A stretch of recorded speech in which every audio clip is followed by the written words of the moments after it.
Hello and welcome to the I Can Do podcast with Benjamin Lee. We're here to talk about tips and strategies to have an I Can Do mindset. Life is what you put into it. Get the most you can. Here's your host, Benjamin Lee.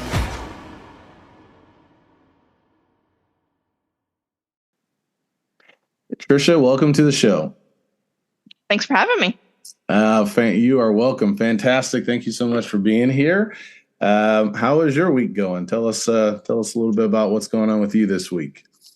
Well, it's spring break week, so it's going great. Nice. Chance to visit with some friends and get caught up on some stuff around the house and just that kind of general spring stuff. Nice. Now, I was looking at your bio a little bit. It sounds like you're into mystery books. Are you reading any books this week? Yeah, I always have one going on my Kindle and one paper, actual real book going. So yeah, I have a couple going this week. Yeah. I fall into the cozy mysteries more than I do the hardcore suspense thriller stuff.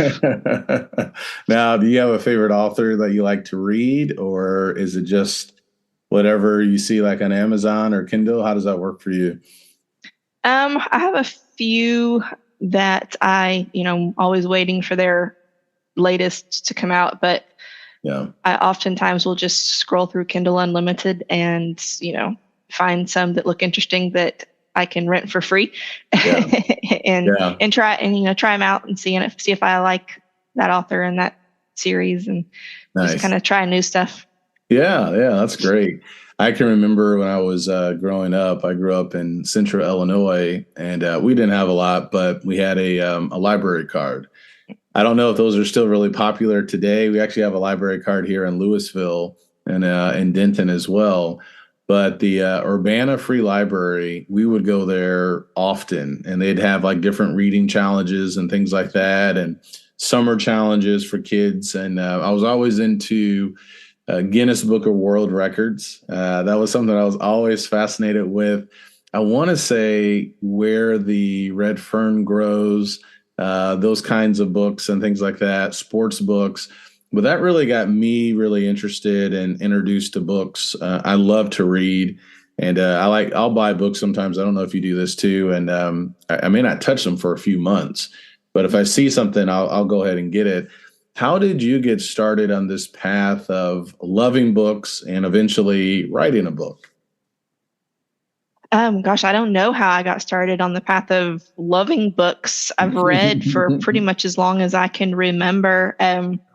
When I was little, it was Nancy Drew. Yes. And in Sweet Valley High, that dates me for any younger people listening to this. They're not going to have a clue what I'm talking about. Babysitter's Club, those kinds of books. And then as I got older, of course, those evolved a little bit into Mary Higgins Clark was a mystery writer that I always loved. Mysteries has always been my thing. I'm really bad about reading not reading nonfiction, self-help, those kinds of books. They don't hold my interest very much, but I love a good mystery. As long as I can remember, I don't really remember a time where I wasn't reading. And I'm I'm an English teacher, and now I write English curriculum. So I'm a very strong believer in the reading-writing correlation. Yes. The more you read, the better you'll be able to write. Nice. And that's proven true for me. Writing has always come pretty easy for me. Yeah. Let me preface that with informational writing has always come easy for me. I'm actually not all that creative. So the fictional stuff, I'll leave that to my daughter. She's good at that. But I can write. My graduate degree was pretty much all papers, research papers. And so I can spit those out really quickly, really easily. They come easily to me. And I attribute that to being a reader my entire life. Yeah. And so I don't know, it's just always come easy for me. So awesome. When the idea for writing the workbook came up and I actually just finally dove into it, the words came pretty easily. Nice. Yeah, I don't know. I think for me, it may be a little bit of the opposite. I love to read. I can write. I'll write sermon outlines and things like that. But I think I'm still a work in progress with writing as a whole. Some people just have a talent, and I know you have to build that, right? It just doesn't come automatically. There's a lot of things involved with that. So, but no, I'm on the same page with you. There's something really powerful about reading, and I've seen this more too, where a lot of people today, or at least it feels that way, and especially young people, they're just not always interested in reading. There's Nintendo Switch, there's PlayStation, there's social media. But I think that's really a danger, with, okay, well, how is this going to work with, the Bible, right? And listening to what God has to say. How have you, or what are some things that you've seen in your life with your children, or maybe with others that you work with at the congregation, or any tips that you could give with, helping young people to stay interested in reading? It is a tough one because the attention spans are getting smaller. Mm-hmm. The critical reading skills seem to be diminishing. Yeah. From what I experience, being in the classroom, that desire to really delve in and try to figure out what something is saying is getting harder. And it's something that I have fought in the Bible classroom, with kids, because they tend to rush through the lessons and just answer the questions on the page rather than going to the scripture. And that's not a blanket statement, obviously, for every kid, but I do notice it a lot more. And I try to ask some questions that aren't necessarily in the workbook sometimes, that you have to actually read the scriptures to be able to answer. And I try to, ask more open-ended questions when I'm in a classroom. So what does that mean to you? What do you think that means? Or, as a young Christian now, how can you apply that one to your life? Ask some of those kinds of questions, right, and get some conversations going. Yep. In the Bible class, because even if it's just being focused on in that 45 minutes, at least it's building some capacity for maybe some skills that will serve them later on. Yeah, absolutely. No, that's good. Yeah, questions, and maybe even sometimes just how we do Bible classes, for the young kids, right? Get them talking, and I guess maybe the right kinds of questions and things like that will go a long way for sure.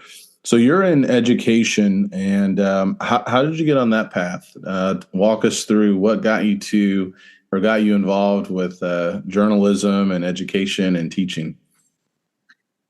Honestly, it was life circumstances. I ended up as a single mother when the girls were really young, and I didn't want them to have to spend their lives in daycare. So teaching was a way that I could spend, all of their off times with them.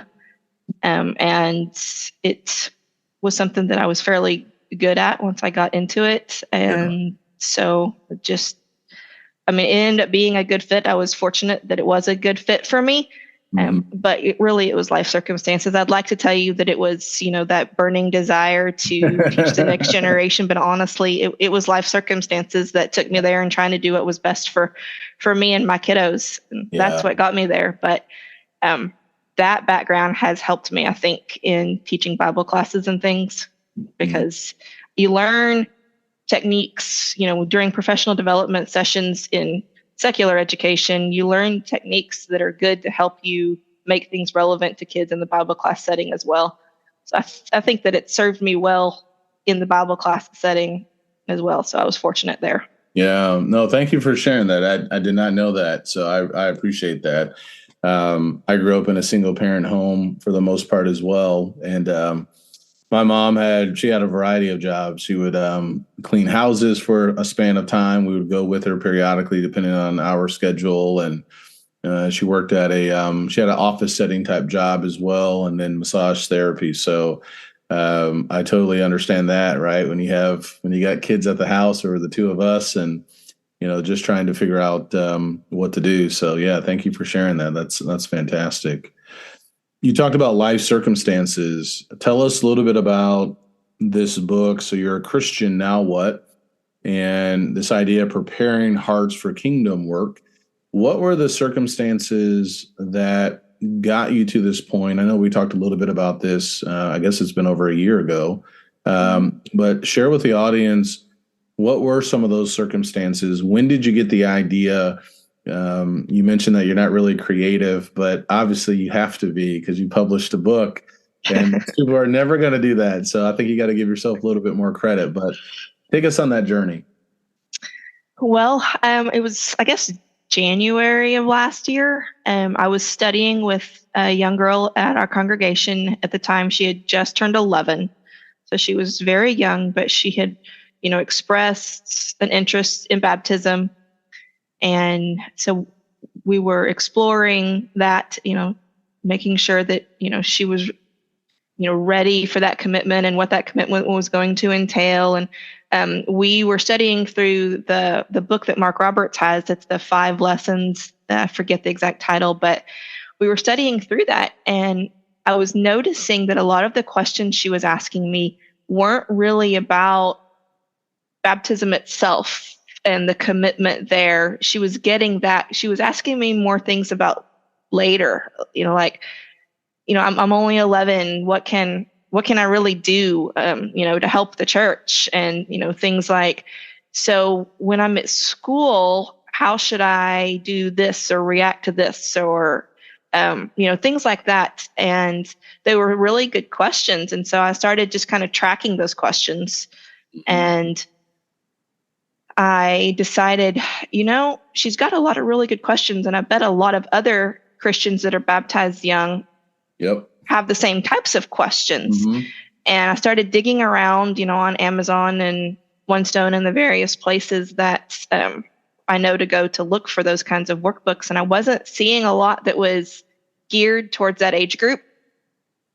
And so I kind of started just playing with the idea of what if I wrote it? And so I kind of started typing out those questions that I had tracked with her and writing out what I thought my responses were. And then I started digging into, the scriptures that I thought helped to answer that question. And it started getting longer and longer. And I just kind of started thinking, well, maybe I can put this into book form. And that may be around the time when you and I actually talked, trying to figure out, what that would entail. And I don't know, I just got to typing and, it looked like it was all coming together. So I decided to send it off to a couple of people, couple of preachers, couple of the men in my own congregation, just looking at it from the scriptural standpoint to making sure that, everything I was saying was in line and the correct use of the scriptures and, those sorts of things. And I don't know, it just kind of all came together and fell into place. And so I took the leap and got an editor, which actually may be the person you recommended to me to edit it. And I had Kelsey Lee do some cover art for me. And next thing I knew, it was on Amazon. Oh, that is so cool. Excellent job. So you started in January, and then it was published in November. Is that correct? Right after Thanksgiving. Right after Thanksgiving, yeah. So it was about 11 months total. Did you have any? Because I'm always curious, because people can write books, publish books. It's a tough thing, and it's not as easy as sometimes we can hear people doing it. But did you have any resistance, any obstacles? When you got to June or July, were you thinking, I don't know if I should do this or not? Walk us through that. Were there any of those challenges, or was it pretty straightforward? The challenges mostly came from inside me. I stalled out a couple of times because, I would get stuck on one lesson and I wouldn't be able to figure out exactly what I wanted to say, how I wanted to say it. And so I would it would be one of those, well, I'm just not meant to do this, kinds of things. Right. But, I kept praying, that if this was something that would help the kingdom, for God to, help me get it to where it needed to be. And, Yeah. and then when it came time to do the whole editing and finding somebody to do cover art and, all those kinds of things, I was like, this is overwhelming. So maybe I shouldn't do this and leave this to, the professionals and, those kinds of thoughts. But again, kept, praying that if that was something that he wanted me to do, that he would help me get it done. And so finally in the summer, I just took the plunge and started investigating those avenues of, you had given me some things, Mark Roberts had given me some things. And so just finally kind of overcame those. But the obstacles really all came from within me. When I sent it off for feedback from different people, there was never any resistance there. It was always good feedback and suggestions and, helpfulness. And so no outside resistance, but most of it came from right inside here. Yeah. No, I totally get it. I think that's really where the big challenges really are. And I appreciate you sharing that. I'm writing notes too, as we talk. So when I look down, that's typically what I'm doing here. I wrote down limiting beliefs, overwhelming, prayer, investigating. And I think all of that's just interesting because I think all of us have had those feelings of you have this great idea, you see a need for it, but it's not going to happen magically. It's going to take time and effort and energy and reaching out to other people and things like that. And I think that's important for people to hear that if you push through, if you maybe sometimes take a break, kind of like a computer, if you just restart it, typically it works a little bit better, So did you have like a set schedule with how you were writing this? You're working full time, I imagine. Were you doing this in the morning or in the evening time? What did that look like once you overcame those obstacles from within? No, I didn't really have a set schedule.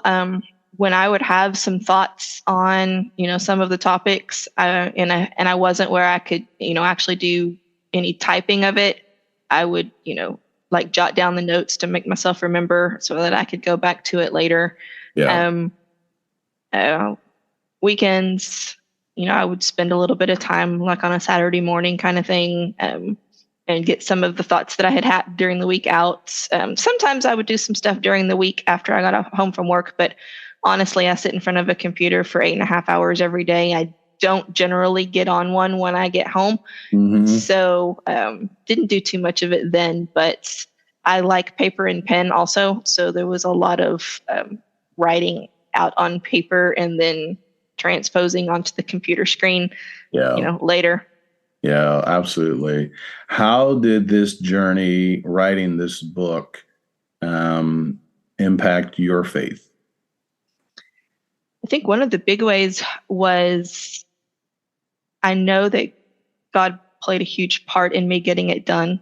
Because like I told you several times, I let the insecurity and the overwhelming feelings, take over me and tell me to just stop. This wasn't something that somebody like me does, kind of thing. But continue to pray through that. And, if, like I said, if it was something that he thought was going to help the kingdom, then help me get past those obstacles and get it done. And obviously he did. And so, that's a tremendous impact on my faith, but also studying through some of the lessons, because while they were really good questions from an 11-year-old, some of the things as I was writing it, I was like, I need to practice what I'm preaching a little bit more. Yeah. And, you get away from some of the things that are good practices. And when you're sitting there writing it out for other people to follow, you realize this is something that really needs to take more of a forefront in my own life than it has been recently. And so it helped me to get a few things back on track in my own life as well. Nice. Yeah, that's great. Can I ask, and you don't have to share if you don't want to, we can edit this part out, but what was one of those things that you said, you know what, I need to work on that a little bit? Was it just like a particular kind of habit or thought Are you willing to share any of that? Yeah, one of the big ones that came to my mind was just communicating with people. And, in one of the lessons, I was talking about how somebody as young as 11 can encourage others.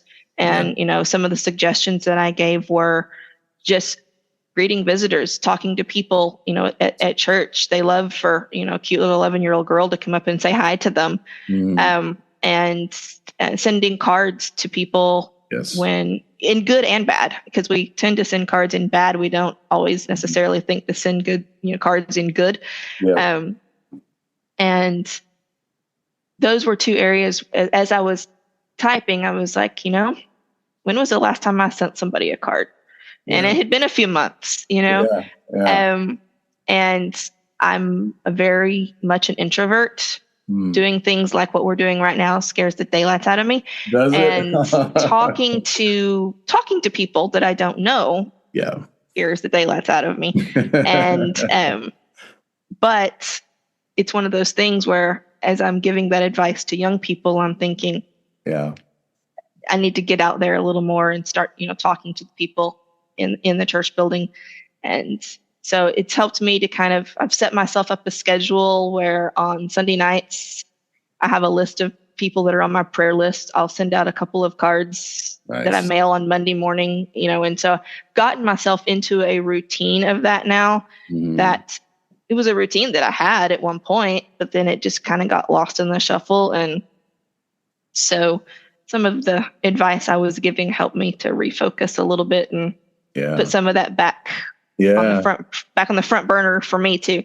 Yeah, that's awesome. No, thank you for sharing that. And I think you're doing a great job here, by the way, too. So I know it can be a little bit nerve wracking, but I really like that idea of the prayer list and sending out cards. One of the things that we do at the West Main Church is, I'm sure other churches are doing this too, something called a member care group.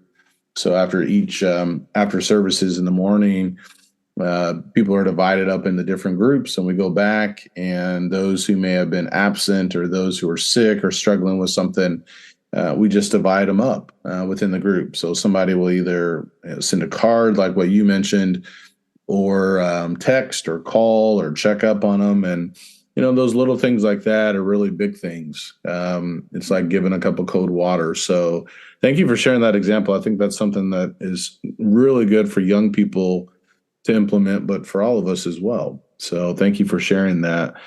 You mentioned, I want to pick up on this a little bit more, kingdom work. What other needs do you see with respect to individuals contributing something in kingdom work? So, for example, you were studying with this young girl and you saw, oh, wait a second, her questions are a little bit different.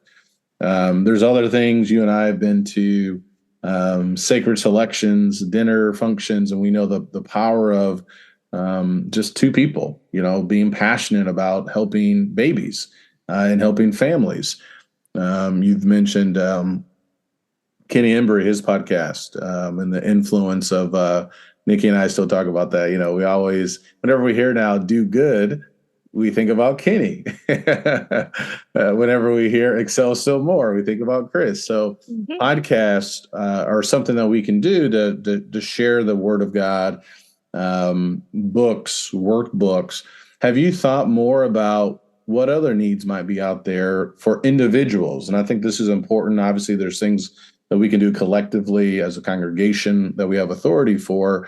Also for individuals, the Bible talks about being zealous for good works. Any thoughts with that? Anything that you have seen that maybe someone who's listening to this may be thinking, you know what, I think I could help out with that? Well, I mean, are you talking about, you're talking specifically kingdom work here, right?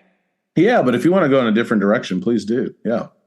Well, the only reason I ask that is because one of the things that I've been considering doing lately and I haven't done yet is like trying to be a volunteer somewhere, helping young kids, I don't know, Boys and Girls Club, Big Brothers, Big Sisters, something like that.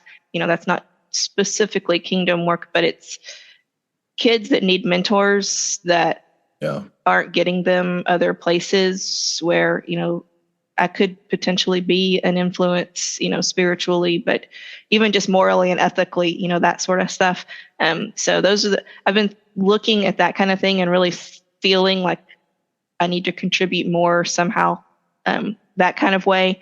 Yeah. That's one thing that's been big on my heart recently. Good. Yeah. Getting more into sacred selections is also something that's a big one in my heart as well. But those are two big things that I've really been thinking about and praying about a lot. Yeah, no, that's great. And I think, obviously, the more we can get out into the community, it's just another opportunity, for evangelism. And when people see us involved, it goes a long way. It's just another opportunity to plant seeds and give us those doors or avenues to share the gospel. So yeah, there's something to be said for sure about that. I had another thought and it just left me. I remember now. I want to go back to your book here real quickly. Somebody buys your book. They have a young person, young child. What's the best way to utilize the book? Is it a chapter per week? How do you recommend when somebody buys your book that they go through it with their children? I tried to write it in a way that it could be used for individual home Bible study and also be used in like a Bible class setting if they wanted it to be. A chapter a week would definitely work. The way it's divided up is it's 13 lessons, and the title of each lesson is a question. So, like one of the questions is, how can I help in the kingdom or help in the worship service? And, we talk about the things, greeting others and, those kinds of things. One of them is, what should I be doing during the Lord's Supper? And so we talk about, it talks about those kinds of things. So each lesson is a question, and then it, delves deeper into thoughts about that question and scriptures that you go to. None of the scriptures are actually in the workbook. It's designed to make you actually go read the scriptures, to apply good. them. Yeah. And that's great. And I also tried to do some real life scenarios because one of the things that I found as a teacher is that what gets kids really caring is the relevancy to them and their lives. And so helping them to see that the Bible is not outdated, that it does apply to their own lives. And so trying to put some real life examples in there for them. So I think you could easily do it, a lesson a week if you wanted to. They are fairly lengthy lessons. So I don't know. And when I say lengthy, I mean 3 to 4 pages, depending on, the topic. So I don't know that you would want to do more than one a week, but you might be able to. But it's definitely something that's doable. Like if it's in a Sunday morning Bible class, it's definitely something doable as the lesson for that week. Yeah. Yeah, that's great. So while you were talking, I thought of an idea for you. I tend to have a lot of ideas. Some are good, some are bad. Some can create more time for somebody else or for myself, but I want to share it with you. But before I do, I want to ask, what is next for you? So I know you mentioned volunteering, getting out into the community. You're on spring break right now. That's all good. You got your book published. You're still teaching, I'm sure, Bible classes and helping out the congregation. What is next for you? I don't know. People have asked me if I'm going to write another one. And I mean, the answer to that is, I don't know. That really just grabbed my heart when we were studying, and I saw a real need for it. And so I ran with it. If something else grabs me that way, and, it's something that I think I can have some input in and be helpful with, then maybe I might, but right now there's nothing, in the works or really stirring in my mind about that. So I think right now it's just focusing on trying to find some way that I could be more helpful, whether it ends up being in one of the volunteer situations that I talked about earlier, or whether it's, something else that comes to light, but just trying to find ways to be more helpful. Because now that my girls are gone, I do have a lot more time on my hands.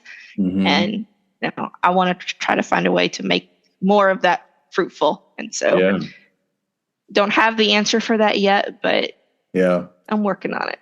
Well, good. So I'll share this idea. You can keep it. You can say, no, don't. I don't want that idea, Ben. You can get rid of it if you want. Back in January, we had a brother and sister come into the congregation, and they did a weekend of training, in particular for Bible classes, for Bible class teachers, and people who did not teach could be a part of it as well. It was really encouraging to me. So the brother, he did all the main breakout sessions, and his wife had, I think, one session or maybe two with some of the women, just showing different ideas, different things to kind of what we're talking about, right? Helping our Bible classes to be more effective, getting our children talking and things like that. That was one of my ideas that I was thinking about. I was like, well, with your background with journalism and education and now publishing and teaching, that may be something for you just maybe to consider, where you can potentially do some workshops on how do we make our classes even more effective, more impactful, where it's not just what you were saying earlier, filling in the blank, not really being connected. So that's just something for you to think about. But when you were talking, I was thinking that could be something. You have a lot of skills and talent to do something really good with that. It's not a bad idea, but you really do want me to step out of my comfort zone, don't you? You've already written a book. You're on multiple podcasts. I think it's the next step for you. All right. It's the next step for you. Where can people find your book? It's on Amazon, and I can give you the link to put in the show notes if you want me to. Absolutely. Yeah. But yeah, it's on Amazon. They can just search my name. Okay. Or click the link that's going to be in your show notes. Awesome. So the book again is called So You're a Christian, Now What? Preparing Your Hearts for Kingdom Work. And it's funny, this past week, my sermon was called Baptism, or After Baptism, Now What? So kind of similar to what you're kind of talking about here. And I think there's always something good for us to go back and to reconsider just some of the basics, because the basics are really the foundation with everything.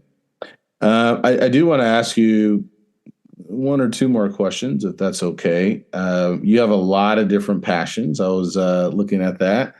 So we know you're into mystery books. That's fantastic. How did you get into collecting unicorns? Tell us a little bit about that real quick. I really don't have a clue. My mom would probably have to answer this question. I don't know. I've been collecting them since I was 7 years old. Okay. I remember that, but I don't remember why, or what spurred it. I don't know if I just saw one in a store one day and thought it was pretty. Yeah. I don't know, but I've been collecting them since I was 7, and pretty much anybody sees something unicornish, they decide that I need it because it made them think of me. And so, yeah. Oh, that's awesome. That's awesome. That's great. Don't know why. Oh, that's great. Baseball. Are you a Texas Rangers fan or Houston Astros? Yes. No. Don't say it. Rangers fan. You can't say yes. Very nice. What are you doing with crafting? Have you been building anything? What kind of crafts are you talking about? Or are you into? Well, scrapbooking has always been my major thing. Since the girls were little, I always made them each a scrapbook for every year of their life. One day they're going to be thankful for it. Right now they hate me for it, but one day they're going to like it. That's a great idea.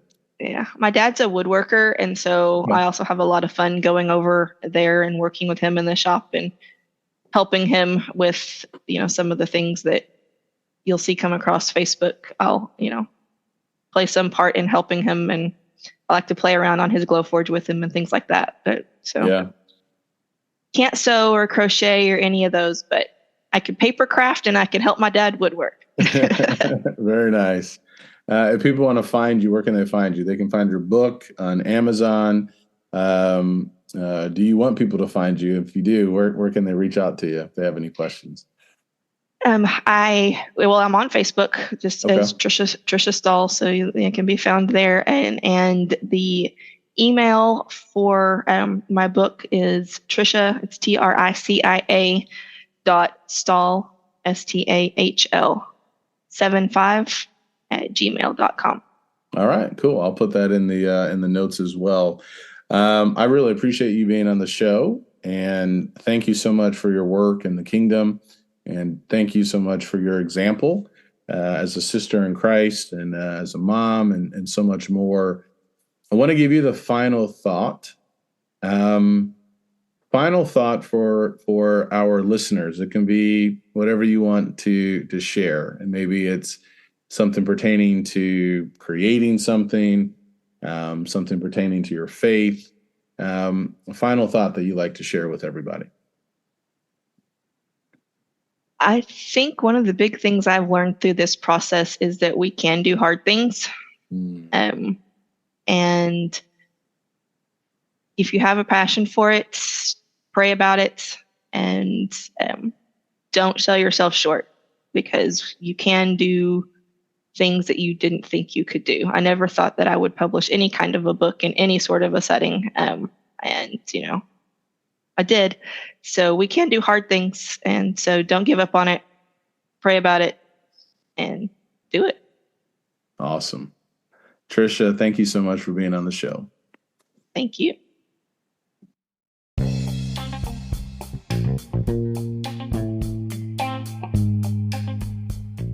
Once again, thank you so much for tuning in to this episode. If you are in the need or are looking for more motivation in your life, feel free to check out my website, benjaminlee.blog, where you can find hundreds of encouraging, motivational blog posts on a variety of subjects. You can find all of my books, which can also be found on Amazon.com, and other podcast interviews with a variety of people. I hope this helps. Please leave me a rating and a review. I can do, and so can you. Take care, and God bless.